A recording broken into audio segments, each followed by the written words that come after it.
Hey there, future crypto moguls. Today, I'm going to show you how to transfer your XRP to a cold wallet in just a few easy steps.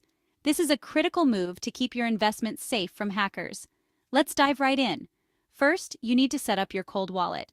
Whether you're using a Ledger or a Trezor, start by generating a receiving address. This will be the destination for your XRP.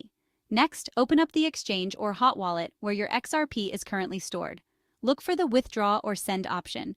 Make sure to select XRP as the cryptocurrency you want to transfer. Now enter the receiving address from your cold wallet. Double check it. No, triple check it for accuracy. A small mistake here could mean losing your funds forever. After that, specify the amount of XRP you wish to transfer. Some exchanges may ask for a destination tag. Be sure to include it if required. Once you've entered all the details, confirm the transaction. This might take a few minutes, so be patient. And that's it. Your XRP should now be safely tucked away in your cold wallet. Always remember, security first. If you found this guide helpful, don't forget to like and subscribe for more crypto tips.